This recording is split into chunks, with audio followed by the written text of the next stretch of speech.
What I want to know, what do they feed you guys in Uganda? Like that energy of yours all of them is insane. Yeah. Adrenaline. Adrenaline. Okay.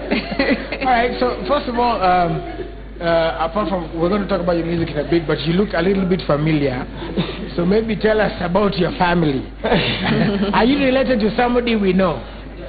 Yeah, I'm from a musical family. My big brother is Dr. Jose Chameleone, king of East African music.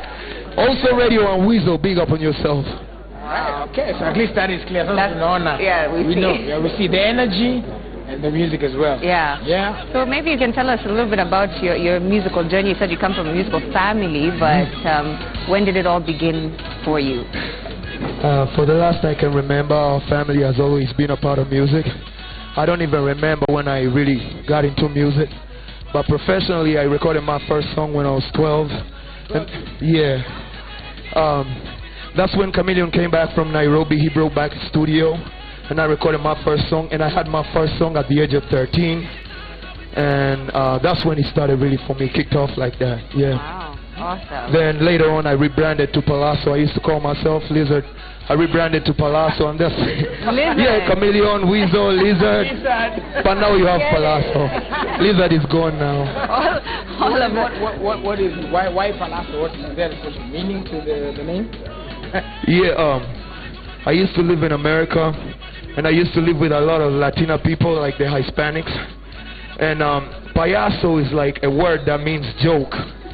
So I used to tell them, you know, I'm gonna be somebody, I'm gonna do this, I'm gonna do that. And they used to tell me I'm full of jokes, you know.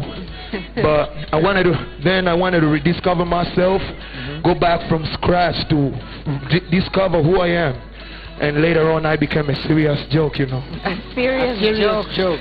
Making serious money. With the punchline. Well, it's not so much about the money, it's about me being happy with what I'm doing and proving the world wrong that I'm actually somebody finally, you know.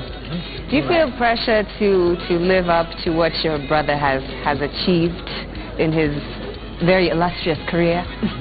No, I don't feel pressure because I'm my own competition. My main focus is me today versus me yesterday. You know, that is, he got his own journey, he got his own world responsibilities and the purpose of life. And I'm different, that's why I'm Palasso. I got my own purpose of life.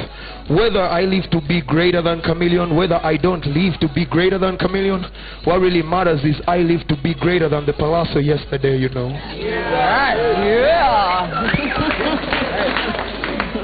Deep stuff. I know, Deep stuff right there. Right, so of course, talking about the music you performed, a lot of them, Mama, Go Down Low and all that. What drives you to make music?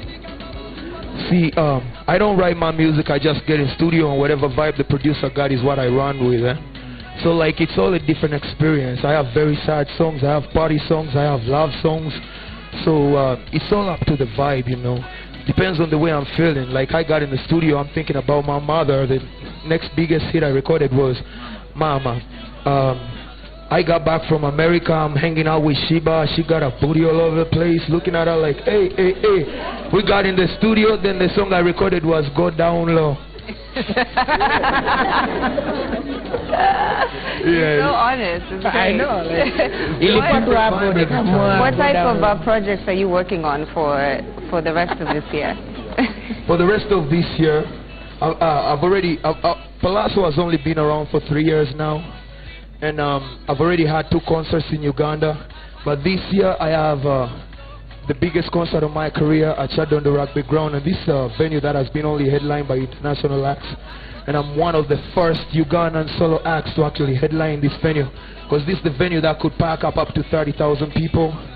And I've also been so blessed to be with my Kenyan brothers and sisters. And during my stay in Kenya, I've worked with Vivian Charles. Yeah. So that's what it is. As you know, it's East Africa and this is our home. If Uganda keeps working alone and Kenya working alone, we can't do it because one hand washes the other and they both wash the face. So this, you know, our predecessors like Red Sun, Nameless and Chameleons and whoever, one of the biggest mistakes they did is not working together. You know, maybe that's one of the reasons the Nigerian market came and took over our industry. And our generation has already changed a lot of things. And as evidence, we are already crossing borders, working with each other. Palasso, Vivian, Tracy Kush, Pallaso, and so much more, man. God is great. Yeah. You should be a pastor. No, I know. In another life. With the wisdom. Well, wisdom, yeah, wisdom. I'll retire into the church. I hear there's a lot of money in the church. What? Shots fired. All right. Well, thank you so much for coming through, man. Like your energy is contagious. I was watching you jump up and down on the stage, and it was just absolutely amazing. So we appreciate you being here. Should he perform again before we wrap up the show? Give us I think one more. Okay. Yeah, Kenya, you want one more? Yeah. You want one more? All right, Mr. DJ, up to the time, down to the hour. Palasso. All right, listen, we're gonna wrap up really quickly, and then we'll just leave you on stage to do your thing. Oh, you can stay on stage with me. I can stay on stage. Well, I have 2 more of Yemi's CDs to give out. The Ugandans will love to see you go.